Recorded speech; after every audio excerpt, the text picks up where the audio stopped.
মোহাম্মদ আরবি তোমাদেরকে একটু ভালোবাসা রেখে যায় নাই তোমাদের জন্য, যে মোহাম্মদ আরবি এই উম্মতে মুসলিমার জন্য কাবার গিলাফ ধরে কেঁদেছেন, বাইতুল্লাহ ধরে ধরে কেঁদেছেন, বাইতুল্লাহর দরজা ধরে কেঁদেছেন, আরাফার ময়দানে কেঁদেছেন, মিনায় কেঁদেছেন, মুজদালিফায় কেঁদেছেন।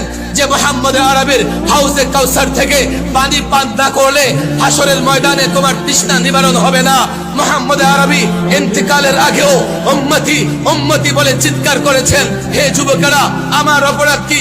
আমি তো সেই মোহাম্মদ আরবির আদর্শের কথাই বলি। আমার অপরাধ কি? আমি তো মোহাম্মদ আরবির সুন্নাহর কথা বলি।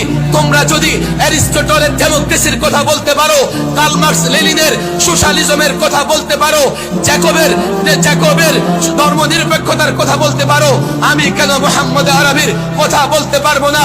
হাতে ধরি পায়ে ধরি তোমাদের সঙ্গে সমঝোতা হোক।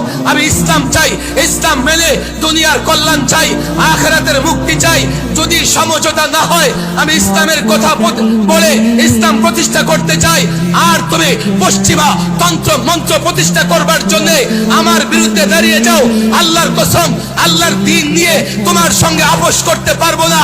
আল্লাহর নবীর আদর্শ বাদ দিয়ে তোমার সঙ্গে আপোষ করতে পারবো না। আলেমের লাশ রাস্তায় পড়ে থাকবে, ডাস্টবিনে পড়ে থাকবে। আল্লাহর কসম কখনো একজন আলেম তাগুতের সঙ্গে আপোষ করতে পারবে না।